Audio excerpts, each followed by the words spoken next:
So hello students, I am Rita Indoliya, your NEET chemistry mentor. और student, आज अपन start करने जा रहे हैं आपका next part from the chapter chemical kinetics, all about rate laws और रेट एक्सप्रेशंस। देखो, प्रीवियस इंट्रोडक्टरी पार्ट में हम लोगों ने बहुत अच्छे से समझा था कि रिएक्शन को बैलेंस करके लिखना कैसे है, पहली चर्चा ये हुई थी। फिर मैंने आपको समझाया था कि यहाँ जो चीज़ है, जब आप बैलेंस कर दे रहे हैं तो ऑर्डर ऑफ रिएक्शन के बारे में हम लोगों ने कुछ आपके साथ डिस्कशन किया था।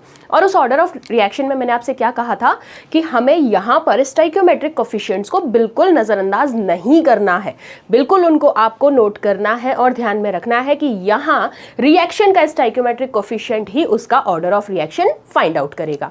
ठीक है, तो हमारे लिए दो इंपॉर्टेंट बात आ गई थी।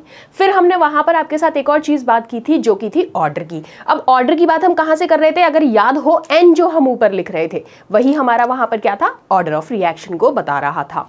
अब वहां से आपने एक और चीज की बात की थी, जो की थी मॉलिक्यूलैरिटी, और वो भी हमने इन शॉर्ट फेज में तो डिस्कस की थी कि ऑर्डर के बाद हम मॉलिक्यूलैरिटी पे पूछते हैं, क्योंकि रिएक्शन पूरी की पूरी चेक करनी है आपको। अब यहाँ से अब हम छोटे छोटे पॉइंट्स में डिस्कस करेंगे बात किसकी, एक तो रेट लॉ की, फिर उस रेट लॉ को आप कैसे एक्सप्रेस करेंगे वही कहलाएगा रेट एक्सप्रेशन।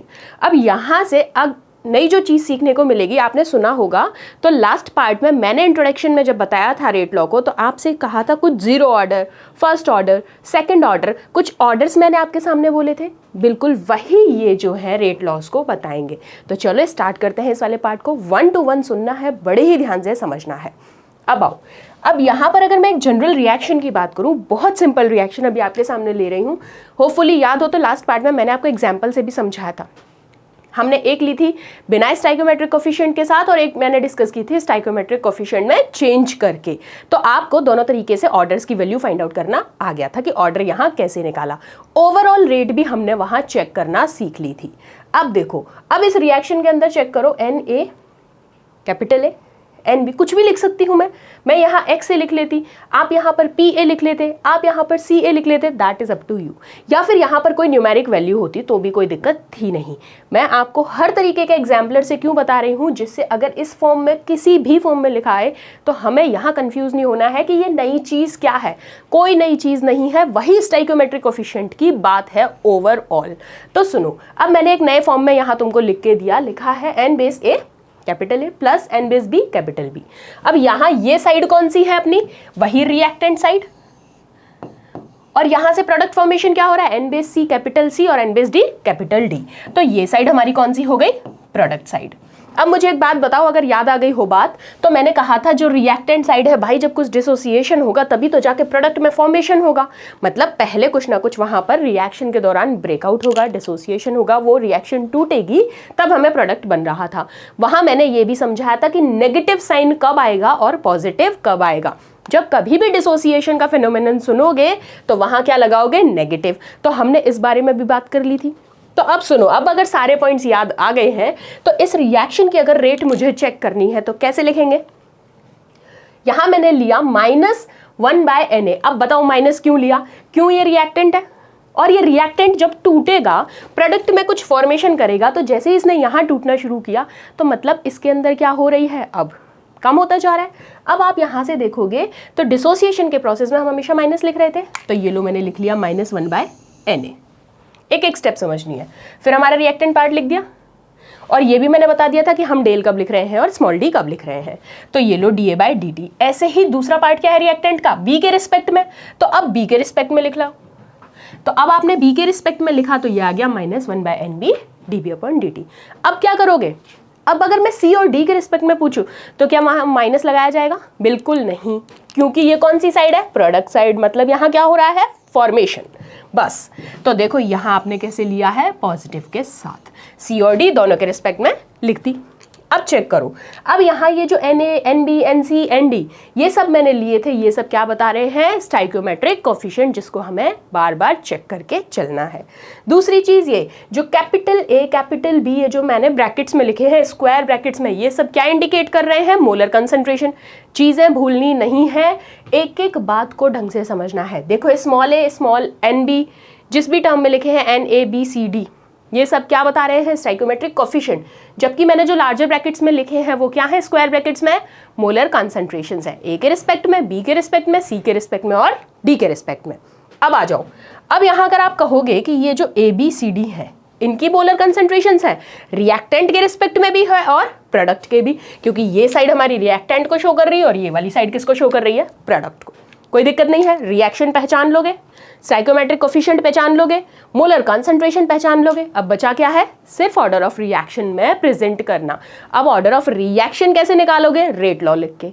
तो रेट लॉ लिखना सीख चुके, अब अप्लाई कर दें इस रिएक्शन पे। चलो, इसका मतलब क्या हुआ कि अगर मैं ए के रिस्पेक्ट में तुमसे डिकम्पोजिशन पूछ लूं तो आप क्या कहोगे, rate of decomposition of A क्या होगी, माइनस का D A by D T, क्योंकि यहां डिकम्पोज हो रहा है, टूट रहा है, that means rate into N A. ऐसे ही अगर बी के रिस्पेक्ट में पूछ लिया जाए तो भी क्या कर दोगे, minus D B by D T is equals to rate into N B. अब अगर सी और डी के रिस्पेक्ट में पूछूं तो तुम्हें सिर्फ क्या करना है, माइनस नहीं लगाना है, प्लस में रहेगा, D C by D T rate into N C and D D by D T rate into N D. तो इस तरीके से तुमने फॉर्मेशन और डिकम्पोजिशन दोनों को पहचानना सीख लिया। पहली चीज तो ये कि यहाँ फॉर्मेशन है और यहाँ डिसोसिएशन है। अब देखो, अब यहाँ से जब हमने लास्ट पार्ट में यूनिट्स आपको बताई थी तो आपको याद आ जानी चाहिए। यूनिट की अगर मैं बात करूँ रेट ऑफ रिएक्शन में तो हम क्या कह रहे थे, कंसंट्रेशन टाइम इनवर्स, और इसी को अदर फॉर्म्स में भी मैं अब लिख दे रही हूँ, बता रही हूँ, तो बड़ा ध्यान रखना। चाहे तो कंसंट्रेशन टाइम इनवर्स हो, मोल सेकेंड इनवर्स, मोल मिनट इनवर्स, टाइम में कुछ भी हो सकता है ना, इधर they ask you in the form of seconds, in minutes, in hours, कुछ भी। बात क्या याद रखनी है, टाइम इनवर्स। ऐसे ही इसको और एलैबोरेट करके लिखोगे तो ये भी हो सकता है mole litre inverse, second inverse, mole litre inverse, minute inverse. तो हम हर फॉर्म में लिखना जान जाएंगे, सीख चुके हैं, कुछ भी नहीं है। मेन यूनिट याद रखना, कंसंट्रेशन टाइम इनवर्स। अब कंसंट्रेशन किस किस रिस्पेक्ट में दे रखी है उससे आप चेक कर लोगे। यहाँ तक बात समझ आई? अब सुनो, अभी हम लोगों ने ये यूनिट के कन्वर्जन्स देख लिए, पता चल गया। अब क्या करोगे, जब बात कर रही हूँ मैं गैसेस में, तो गैसेस में जो है कंसंट्रेशन और एक्टिविटीज़ किसके टर्म में एक्सप्रेस की जाती है, पार्शियल प्रेशर की टर्म में।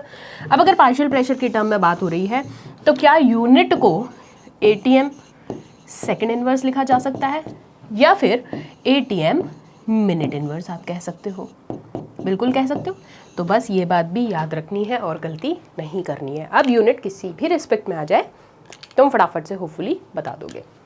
चेक कर ली, ये देखो, ये देखो, ये देखो, ये देखो, और पार्शियल प्रेशर के रिस्पेक्ट में एटीएम सेकेंड इनवर्स कर लेंगे। चलो, अब यहाँ से हमें चर्चा करनी है किसके बारे में, रेट लॉ और रेट एक्सप्रेशन, जो कि है हमारा आज का पार्ट। इससे पहले हम लोगों ने अभी थोड़ा सा रिवाइज किया, पहले जो हमने चर्चा की थी, जिससे आपको रिकॉल हो जाए और गलती ना करो। अब सुनो, ये जो रेट लॉ और रेट एक्सप्रेशन है, इसको आप रेट कांस्टेंट भी कहते हैं, वेलोसिटी कांस्टेंट भी कह सकते हैं, स्पेसिफिक रेट ऑफ रिएक्शन कह लीजिए, या फिर स्पेसिफिक रिएक्शन रेट। किसी भी नेम से पूछ लिया जाए, गलती का सवाल नहीं। Rate law, rate expression, rate constant, velocity constant, specific rate constant, specific reaction rate, कुछ भी नाम से आ जाए बात सेम ही है। अब सुनो क्या करोगे, अब यहाँ से जब मैं लॉ ऑफ मास एक्शन की तरफ चलूँगी तो लॉ ऑफ मास एक्शन याद आ जाना चाहिए, जब मैंने पढ़ाया था पहले भी। क्या बात करते थे हम, लॉ ऑफ मास एक्शन से ही हम ऑर्डर पे पहुँचते थे। तो लॉ ऑफ मास एक्शन क्या कहता है कि rate of reaction directly proportional होगी किसके, प्रोडक्ट ऑफ एक्टिव मासेस के। बात याद आई कि rate of reaction directly proportional होती है किसके, प्रोडक्ट ऑफ एक्टिव मासेस। अब वो एक्टिव मास किसके होने चाहिए, रिएक्टेंट के, बस। तो क्या कह दोगे कि rate of reaction directly proportional to the active mass of reactant. ये क्या कहलाता है, रेट लॉ। सपोज करते हैं कि हमने कोई रिएक्शन ली, A + B gives C + D। अब इसके लिए सबसे पहले रेट लिखेंगे, रिएक्टेंट साइड माइनस लगा दो, प्रोडक्ट साइड प्लस में लिख दो। तो क्वांटिटीज को लिख दो, रेट माइनस dA/dt, क्योंकि हमने रिएक्शन क्या ली है, A + B gives C + D। तो इस साइड में क्या आएंगे, माइनस बाबा, इस साइड में क्या आएंगे, प्लस बाबा। और जब रेट लिख रहे हो तो कैसे लिखोगे, माइनस dA/dt। अब मुझे फटाफट से बताओ क्या बताया था मैंने, ये जो हम स्क्वायर ब्रैकेट्स में लिख रहे हैं मोलर कंसंट्रेशंस, बिल्कुल ऐसे ही इसके लिए क्या हो जाएगा, माइनस dB/dt। ठीक है, ऐसे ही DC एंड DD। तो इन जनरल अगर मैं चेक करूं ओवरऑल तो आप कहोगे minus dC/dt into CA into CB, या फिर माइनस dC/dt, CA को हटा दो, आपने क्या लिखा, A और B। अब यहाँ से जब प्रोपोर्शनलिटी को हटाऊंगी तो कुछ ना कुछ कांस्टेंट आएगा, तो ये लो मैंने वो कांस्टेंट ले लिया के। अब जैसे ही आपने इस के कांस्टेंट को लिया, इसी को कहते हैं आप यहाँ पर क्या, रेट कांस्टेंट। पहली बात तो ये है, छोटी सी, सिंपल लिखना जान चुके हो। अब क्या करोगे अब ये जो रेट लॉ और रेट एक्सप्रेशन है ढंग से शुरू होगा। अब आपको सारी बातें लिखना आ गई। रेट कांस्टेंट आ गया सामने, कौन है, के। अब उसको अप्लाई करेंगे। सबसे पहले बात करूंगी कंसंट्रेशन डिपेंडेंस ऑफ रेट, कि कंसंट्रेशन पे कैसे डिपेंड करेगी। The differential equation that describes the mathematical dependence of rate of reaction on the concentration of reactant. क्या कह रहे हैं, गौर से सुनिए, कि जो हमारी डिफरेंशियल इक्वेशन होती है, जो हम कैसे बताएंगे, इस फॉर्म में ये होता है, ये तो इंटीग्रेशन होता है बेटे। डिफरेंशियल हम हमेशा इन रिस्पेक्ट में लिखते हैं, जो हम अभी तक लिखते आ रहे हैं D A by D T के रिस्पेक्ट में। तो आप कहेंगे the differential equation that describe the mathematical dependence of rate of reaction on the concentration of reactants is called rate law, rate expression और रेट इक्वेशन। तीनों में से कोई नाम आ जाए, रेट लॉ, रेट इक्वेशन या फिर रेट एक्सप्रेशन, सब क्या कहलाएगा, कंसंट्रेशन के रिस्पेक्ट में। आप चेक करते हैं। अब मैं रिएक्शन लूँगी। सबसे पहले मैंने रिएक्शन ली, ए बी सी प्रोडक्ट बना रही है, कुछ भी हो सकता है प्रोडक्ट। मैंने कहा ए बी सी प्रोडक्ट बना रही है, तो मैं क्या लिखना है, क्योंकि अभी क्या कहा गया, किसकी कंसंट्रेशन पे डिपेंड करेगी, रिएक्टेंट की पे, और डायरेक्टली प्रोपोर्शनल किसके थी, एक्टिव मासेस ऑफ रिएक्टेंट।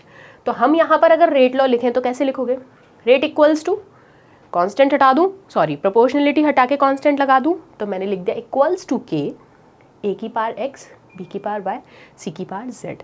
अब ये एक्स वाई जेड ही आपके क्या हैं, यहाँ पर कोफिशिएंट्स हैं। दूसरी चीज़ कि यहाँ पर ये जो एक्स वाई जेड आपने पावर्स में लिखे हैं, या आप ए बी सी लिख लीजिए, कुछ भी लिख लीजिए, क्योंकि हमारे पास कोई न्यूमेरिक वैल्यू नहीं है तो झंझट है नहीं। अब देखो ये जो के आया, जिसको आपने किन किन नाम से जाना, रेट कांस्टेंट भी है, वेलोसिटी कांस्टेंट भी है, और स्पेसिफिक रिएक्शन रेट कांस्टेंट भी है। मान लिया कि ये जो मेरी इक्वेशन है, ये वाली जहाँ मैंने क्या निकला है, रेट, इसको मैंने इक्वेशन 1 मान लिया, तो क्या मैं इसको और दूसरे तरीके से लिख सकती हूँ, कैसे, रेट इज इक्वल्स टू के सी ए, क्योंकि आपसे क्या कहा था, या तो आप इस फॉर्म में लिखो या फिर आप इसको लार्ज ब्रैकेट फॉर्म में लिखो, दोनों का मतलब एक ही है। तो पहले मैंने ये वाला फॉर्म लिख दिया, अब मैं ये वाला फॉर्म लिख रही हूँ, लेकिन ये बात याद रखनी है कि जो कोफिशिएंट्स हैं वो कहाँ चले जाएंगे, पावर्स में। तो देखो चले गए, हमारे पास सेकंड इक्वेशन आ गई। अब क्या करोगे, अब यहाँ एक्स वाई जेड तो क्या है, ऑर्डर है, किसके रिस्पेक्ट में है, ए बी और सी के। अब देखो जैसे अभी आपने लिखा है ए के ऊपर एक्स, बी के ऊपर वाई और सी के ऊपर जेड, तो आपसे अगर पूछ लिया जाता है तो आप कहेंगे एक्स के ऑर्डर की अगर बात की जाए तो यहाँ एक्स है ऑर्डर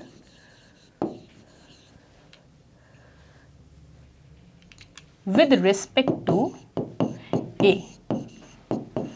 ऐसे ही y के लिए कहा जाए तो order with respect to b, और ऐसे ही z तो order with respect to c। कर लेंगे, कोई दिक्कत नहीं है। अब यहाँ सुनो, अब ये जो पावर्स है, कौन है पावर्स, एक्स वाई जेड, इनका जो सम है, क्या कह रही हूँ, the sum of powers of the concentration terms in rate, वही आपका क्या निकाल रहा था, ऑर्डर, जिसको मैंने कहा स्टाइक्योमेट्रिक कोफिशिएंट से भी, जिसको हम बता रहे हैं कि ये जो एक्स वाई जेड है, इनको जैसे ही आप ऐड कर दोगे तो हमारे सामने क्या आ जाएगी, रिएक्शन की ऑर्डर। तो लो, अगर मैंने कहा ए बी के बराबर है और बी सी के बराबर है, तीनों केसेस में इस फॉर्म में लिख लूँ या फिर ये वाला फॉर्म लिख लीजिए, c a is equals to c b is equals to c c, जो मन करे, और तीनों मैंने इक्वल बोला है, लाइकवाइज मान लिया कि ये है 1। तो अब मैं यहाँ पर अगर आपसे रेट पूछती हूँ तो तीनों के रिस्पेक्ट में अगर मैंने इक्वल माना है और इक्वल में भी मैंने मान ली एक वैल्यू 1, तो क्या रेट इसकी के बराबर हो गई, क्योंकि प्रोपोर्शनलिटी हमने हटाया और कांस्टेंट यहाँ लगाया, बस। तो ये बेसिक सी बात। अब देखो इसका मतलब क्या है कि गिवन टेम्परेचर पे, यानी कि कांस्टेंट टेम्परेचर पे बात हो रही है, रेट ऑफ रिएक्शन जो होगी वो इक्वल होगी रेट कांस्टेंट के, या फिर आप कह सकते हैं वेलोसिटी कांस्टेंट के। और कब, जब कंसंट्रेशन जो है ईच रिएक्टेंट की वो यूनिटी कहलाएगी। और अगर यूनिट की मैं बात कर लूँ यहाँ, तो आपको पता होना चाहिए 1 मोल पर लीटर के रिस्पेक्ट में, क्योंकि मैं क्या कह रही हूँ, यूनिटी। ठीक है, आओ अब देखो नेक्स्ट अपन को क्या देखना है, यूनिट देखनी है रेट कांस्टेंट की। अब यूनिट अपन ने लास्ट वाले पार्ट में भी सीखी थी, निकाल चुके थे, फिर समझो थोड़ा सा। यूनिट हमने जब निकाली थी तो हमने क्या कहा था, mole 1 minus N L n minus 1 second inverse. ये तो ओवरऑल हमने लिखी, लेकिन ये आपने निकाली कैसे, जब मैं कह रही हूँ रेट किसके इक्वल है, कांस्टेंट के, रेट कांस्टेंट के, ये लीजिए के, और ये मैंने कोई भी आपने यहाँ पर मोलर कंसंट्रेशन ले ली, और पावर में क्या है, n। अब जो चर्चा है, जो इम्पॉर्टेंट बात है, वो सारी की सारी किसके ऊपर है, इस n के ऊपर जो यहाँ पावर में लगा है। अब ये जो n है या तो इंटीजर भी हो सकता है, या फिर आप कहें तो फ्रैक्शन वैल्यू भी हो सकती है। ये आप फिक्स नहीं कर सकते कि नहीं ये इंटीजर ही होगा या फिर फ्रैक्शन होगा, कुछ भी हो सकता है, क्योंकि डिपेंड करता है कंसंट्रेशन के और फिर रिएक्शन के हिसाब से। अब आप यहाँ पर आओ कि मैंने लिखा ये जो n है, यह क्या आपको ऑर्डर बता रहा है, और क्या ये n आप स्टाइकियोमेट्रिक कोफिशिएंट से निकाल रहे हैं। तो हम इस अकॉर्डिंग इस चीज़ को वेरीफाई कर सकते हैं कि बिल्कुल यहाँ ये जो n है ये हमारे ऑर्डर ऑफ रिएक्शन को रिप्रेजेंट करता है। अब अगर इसी को मैं यूनिट निकालना चाहूँ तो आप क्या कहेंगे, मोल पर लीटर, और टाइम के रिस्पेक्ट में हम बात कर रहे थे, टाइम इनवर्स लिख रहे थे, तो मैंने उसको लिख दिया 1/सेकेंड, मतलब जब ये ऊपर जाएगा तो क्या हो गया, सेकेंड इनवर्स, कोई दिक्कत नहीं है। अब मैंने को किसके रिस्पेक्ट में लिखना है, इस वाली रेट के रिस्पेक्ट में, तो लिखो Kn is equals to mole litre n। अभी मैंने सिर्फ एक के रेस्पेक्ट में बात की है इस रिएक्शन के बेसिस पे, तो मैंने ये लिखा। अब आओ, अब अगर मैं इसको चेंज करूं, मेरे पास क्या है, मोल पर लीटर, और अगर मैं इसको रिवर्स लिख देती हूँ तो लीटर बाय एल, और ये आ गया आपके पास सेकेंड इनवर्स, दोनों के रिस्पेक्ट में। अब यहाँ से आपके पास ये जो 1 माइनस एन आया है ना, ये चेक करना कि कैसे आया, 1 to 1 स्टेप देखते जाना है। यहाँ तक बात समझ में आ गई। अपन ने लिखा इसकी कंसंट्रेशन मोल पर लीटर, 1/सेकेंड, ऊपर जाएगा सेकेंड इनवर्स, इसके रिस्पेक्ट में मोल अपॉन लीटर। अब आ जाओ, अब देखो ये जो हमारा Kn था, अब इस Kn को, कौन है ये Kn, रेट कांस्टेंट है, यहाँ से आपने लिखा लीटर बाय मोल, मैंने जस्ट रिवर्स कर दिया तो यहाँ -1 आ गया, और ये लीटर बाय मोल है, ये n सेकेंड इनवर्स। अब अगर इन दोनों ब्रैकेट्स को मैं इक्वलाइज कर लूँ तो क्या मेरे पास फॉर्मूला कुछ ऐसा आ जाएगा, लीटर बाय मोल, और यहाँ पावर में क्या आ गया, n-1 सेकेंड इनवर्स। और इसको और ओपन अप अपन करके लिखें तो आप लिखेंगे मोल 1 माइनस एन, लीटर n-1, क्योंकि ये ऊपर जाएगा, मोल जब ऊपर जाएगा तो क्या हो गया, 1 माइनस एन, और ये लीटर है ही ऑलरेडी ऊपर, क्या रहेगा, n-1 और सेकेंड इनवर्स। और इसी का एक और फॉर्म है जिसको आप कहते हैं लीटर के रिस्पेक्ट में डेसीमीटर क्यूब, और उसकी यूनिट को आपने एलैबोरेट कर दिया। तो ये किसकी वैल्यू है, यूनिट ऑफ रेट कांस्टेंट।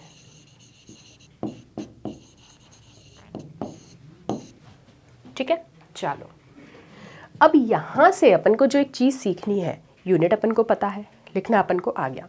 अब हमें देखना है कि ये रेट ऑफ रिएक्शन को कैसे इफेक्ट करेगी, कौन, कंसंट्रेशन। तो अब कंसंट्रेशन के वेरिएशंस के साथ बात करेंगे। तो मैंने कहा कि जब आपको ये पता है कि रेट को हम बार बार बोल रहे हैं, rate is directly proportional to the concentration base to the power n, और यहाँ जैसे ही प्रोपोर्शनलिटी कांस्टेंट हटाया तो हमारे पास ये आ गया, और इसके कोई आपने क्या कहा है, रेट कांस्टेंट। तो सुनो, रेट कांस्टेंट कह लो, वेलोसिटी कांस्टेंट और स्पेसिफिक रेट कांस्टेंट, मैं बार बार बोल रही हूँ, तीनों में से कोई भी नाम सामने आ जाए गलत नहीं करना है, ना कंफ्यूज होना है। जो के है वो रेट कांस्टेंट भी कहला सकता है, वेलोसिटी कांस्टेंट भी और स्पेसिफिक रेट कांस्टेंट भी। अब आओ, अब मैंने एक रिएक्शन ली है, रिएक्शन क्या है, AA plus BB gives C। अब यहाँ अगर मैं रेट को लिखना चाहूँ तो मैंने अगर रेट इसके टर्म्स में लिखी तो पहले मैं प्रोपोर्शनलिटी के साथ लिख लेती हूँ, A to the power P and B to the power Q, कुछ भी लिया। अब जैसे ही कांस्टेंट हटाया, प्रोपोर्शनलिटी हटाया, मेरे पास एक कांस्टेंट आया जो कि है K। सेम आपने वही मोलर कंसंट्रेशंस लिख डाली। अब उन मोलर कंसंट्रेशंस को अगर यहाँ से मुझे K निकालना है, क्या निकालना है, K, मुझे ये कांस्टेंट आइडेंटिफाई करना है, तो क्या फॉर्मूला कुछ ऐसा हो जाएगा, R ऊपर आ जाएगा और ये पावर, ये पूरा कंसंट्रेशन पार्ट कहाँ गया, नीचे, R upon A to the power B and B to the power Q। अब इसकी यूनिट फॉर्म में लिख लेते हैं, तो यूनिट फॉर्म में लिखो मोल पर लीटर टाइम इनवर्स। अब इनवर्स नहीं, मैंने अभी अपॉन में ही लिखा हुआ है, तो 1 अपॉन टाइम हो गया या 1 अपॉन सेकेंड, और यहाँ से इसकी value mole litre P plus Q। और ये जो मैंने अभी, याद हो कि जो अपन ये स्टाइक्योमेट्रिक कोफिशिएंट्स लिख रहे हैं, इनको हम ऑर्डर निकालने के लिए क्या करेंगे, ऐड कर देंगे, कंसंट्रेशन को सम कर देंगे। तो देखो यहाँ से क्या निकाले, मोल पर लीटर 1, टाइम इनवर्स अब ऊपर चला गया, मैंने अपॉन में से हटा दिया, ओवरऑल 1 अपॉन मोल लीटर। अब इसको भी अपन ऊपर ले जाएंगे, तो देखो ओवरऑल तुम्हारे पास यूनिट आ जाएगी के की, जो कि क्या है, मोल पर litre whole 1 minus n time inverse. यहाँ तक तो ठीक है, तो तुमको इस रिएक्शन समझ में आई। लेकिन अब यहाँ क्वेश्चन जो पूछे जाते हैं वो पूछे जाते हैं ऑर्डर ऑफ रिएक्शन के बिहाफ पे, और वो कैसे कि कब 0, कब 1 और कब 2। अब तीनों के इंटीग्रेटेड रेट लॉस हमें वहाँ पढ़ने हैं।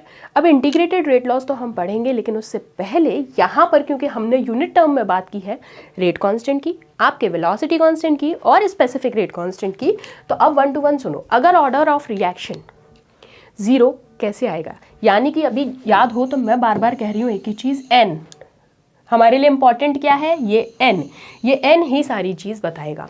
तो देखो यूनिट लिखी, अगर कंडीशन है कि ऑर्डर ऑफ रिएक्शन 0 है, तो वहाँ यूनिट टर्म्स में चेंज करने को पूछा जाए तो कैसे करोगे, सिर्फ यहाँ पर आपको जो ऑर्डर ऑफ रिएक्शन दिया गया है वो वैल्यू प्लेस कर दो।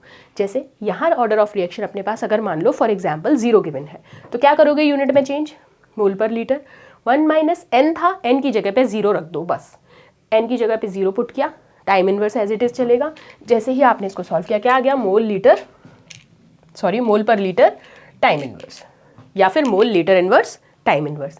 अब ऐसे ही अगर मैं आपसे पूछ लूँ कि आपके लिए कंडीशन गिवन है कि ऑर्डर ऑफ रिएक्शन तो है 1, तो यहाँ यूनिट चेक करके बताइए, तो इसमें भी आप चेक कर लोगे होपफुली। क्या करोगे, सिर्फ 1 माइनस n जो फॉर्म चल रहा था उस n की वैल्यू प्लेस कर दो 1। अब चाहे 1 पूछ ले 2 पूछ ले, उनकी मर्जी, और हमारे पास सिलेबस में सेकंड ऑर्डर तक ही पढ़ना है, तो हम 2 तक ही चर्चा करेंगे। तो देखो यहाँ हमने लिख लिया, वही सेम यूनिट टर्म चल रही है, मोल पर लीटर 1 माइनस n की वैल्यू प्लेस करो 1, टाइम इनवर्स n की वैल्यू आपने जैसे ही 1 प्लेस की तो क्या हो गया, ये कट, और क्या आ जाएगा रिजल्टेंट, टाइम इनवर्स। और इस कांस्टेंट से जो यूनिट में चेंज आ रहा है उसका बहुत इम्पैक्ट पड़ेगा जब आप क्वेश्चन सॉल्व कर रहे होंगे, तो वहाँ इन चीज़ों को ध्यान रखना।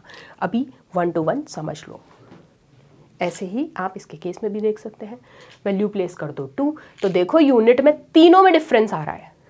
वहाँ हमारे पास यूनिट क्या थी, नेक्स्ट में हमारे पास सिर्फ टाइम इनवर्स रह गई, और यहाँ हमारे पास क्या रह गई, मोल पर litre whole over -1 and time inverse. अब चलो, अब यहाँ से क्योंकि मैंने आपको इनिशियल में कहा था कि ये जो n है वो क्या हो सकता है, इंटीजर भी हो सकता है और फ्रैक्शन भी हो सकता है, बात याद आई। तो अब चाहे फ्रैक्शनल वैल्यू है या इंटीजर वैल्यू है, सिर्फ आपको क्या करना है, n की जगह पर वैल्यू प्लेस करते जाओ और काम बनता जाएगा। तो ये लो, मैंने आपके लिए एक टेबल बना के दी है n की वैल्यूज़ के साथ, और यहाँ पर यूनिट्स भी। तो 1 to 1 चेक करना किसका काम है, आपका। 3 से आपको सिखा दिया, अब आपको सेम वही काम करना है, यहाँ रखो और चेक करो कि क्या ये सब सही आ रही हैं या नहीं। चलो नेक्स्ट आओ, ऑर्डर ऑफ रिएक्शंस क्या है, ये n बाबा, और ये n बाबा क्या कहते हैं, सम ऑफ पावर ऑफ कंसंट्रेशन,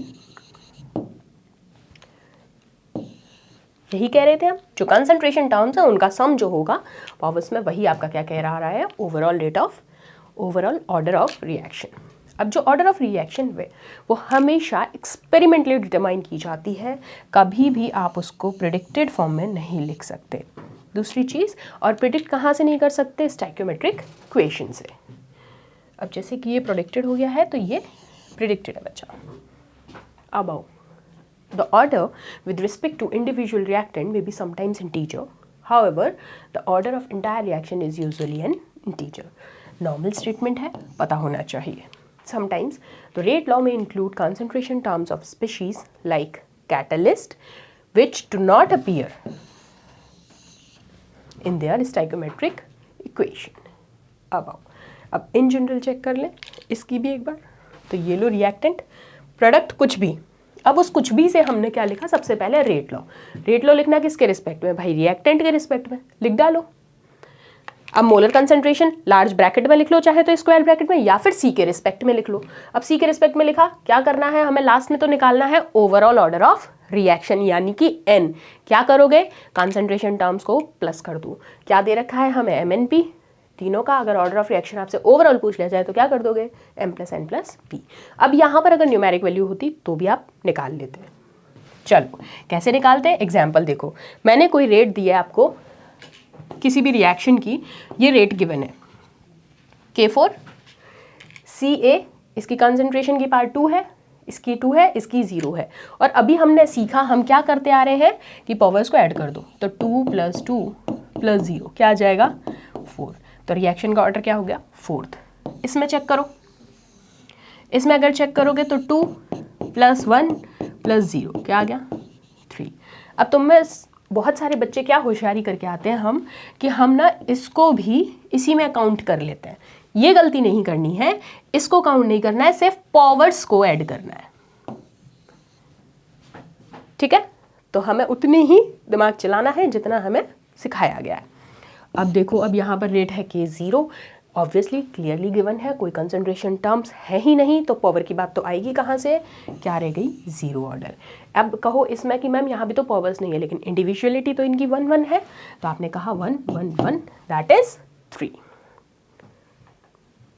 अब ऐसे ही मॉलिक्यूलरिटी, सो मॉलिक्यूलरिटी क्या था, टोटल नंबर ऑफ एटम्स या फिर मॉलिक्यूल्स या फिर आयंस जो शो करते हैं particular step of a reaction को, उसी को हम क्या कह रहे हैं, मॉलिक्यूलरिटी। अब अगर 1 2 और 3 रिएक्टेंट्स और मॉलिक्यूल्स प्रेजेंट हैं जो पार्टिसिपेट कर रहे हैं रिएक्शन में, तो आप रिएक्शंस को क्या कह रहे थे, अगर 1 है तो यूनिमॉलिक्यूलर, 2 है तो बायोमॉलिक्यूलर, 3 है तो ट्रायोमॉलिक्यूलर। और उसके बेसिस पे ही हमने कहा था कि मॉलिक्यूलरिटी हमेशा इंटीजर होगी, कभी भी 0 और फ्रैक्शनल नहीं होगी, और मैक्सिमम वैल्यू जो ऑब्जर्व हो रही है वो क्या होगी 3। So it can be deduced theoretically from the proposed mechanism, जबकि हम वहाँ बात कर रहे थे ऑर्डर के रिस्पेक्ट में, दैट इज एक्सपेरिमेंटली। अब रिएक्शन को अगर हम सपोज करें A से B में जा रही है, अब 1 to 1 स्टेप में मॉलिक्यूलरिटी चेक करते जाओ, A to X 1, 2X से Y मॉलिक्यूलरिटी 2, क्योंकि हमने क्या कहा, ये मैकेनिज्म को बता रहा है, स्टेप्स को बता रहा है। तो ये 2 स्टेप में फॉलो हो रही है, नेक्स्ट वाली 3 स्टेप में फॉलो अप हो रही है, तो वही हमने क्या चेक की कि यहाँ इनकी मॉलिक्यूलरिटी क्या हो जाएगी, तीनों रिएक्शंस के बेसिस पे 1 2 एंड 3। अब एक छोटा सा डिफरेंस याद कर लो, दिमाग में डाल लेना, मैंने यहाँ पर लिख के दिया है क्योंकि बहुत बार पूछा जाता है। अब ऑर्डर के रिस्पेक्ट में और मॉलिक्यूलरिटी, तो सबसे पहले sum of powers of concentration terms in rate law, order को हम वही कह रहे हैं, जबकि मॉलिक्यूलरिटी क्या है, total number of reactant taking part in a particular step of the reaction. क्या कहा है, टोटल नंबर ऑफ रिएक्टेंट जो एक पर्टिकुलर स्टेप में रिएक्शन में भाग ले रहे हैं, उनको कह रहे हैं हम मॉलिक्यूलरिटी। दूसरी चीज़, इसको आप डिटरमाइन किससे करते हैं, ओवरऑल रिएक्शन से, इसको आप ईच स्टेप से निकालते हैं। ये एक्सपेरिमेंटल है, ये थियोरेटिकल है, ये फ्रैक्शनल हो सकती है, ये कभी फ्रैक्शनल नहीं होगी। It may be 0 but it never be, it may be negative and molecularity is always positive. तो इस तरीके से तुमको ये सारी बातें याद रखनी है। इस सेशन में पूरा रेट लॉ और रेट एक्सप्रेशन हमने सीखा है। आगे हम प्रोसीड करेंगे इंटीग्रेटेड रेट लॉस की तरफ, लेकिन उससे पहले मैं कुछ एग्जांपल्स और बताऊंगी और हम चर्चा करेंगे। लेकिन उससे पहले तुम्हें क्या करना है, ये सारा रिकॉल करना है, कन्फ्यूजन साइड करना है। कौन कौन सा, एक तो रेट कांस्टेंट वाला, दूसरा कब हम मोलर कंसंट्रेशंस की बात कर रहे हैं और कब हम स्टाइकियोमेट्रिक कोफिशिएंट्स की बात कर रहे हैं। तीसरी चीज़ कि जो स्टाइकियोमेट्रिक कोफिशिएंट्स हैं उनमें अगर ऑर्डर पूछा जा रहा है तो क्या करना है, पावर्स का सम करना है, और अगर मॉलिक्यूलरिटी पूछी जाती है तो पर्टिकुलर स्टेप में नंबर ऑफ रिएक्टेंट्स को चेक करना है। तो बस अगर ये बातें याद रह गई तो काइनेटिक्स बहुत ही प्यारा चैप्टर है, 2 क्वेश्चन बड़े बढ़िया से सही करके आ जाओगे। तो चलो मिलते हैं नेक्स्ट सेशन में, तब तक रिवाइज इट वेल और इंटीग्रेटेड रेट लॉस के साथ आपके साथ मिलते हैं। Thank you.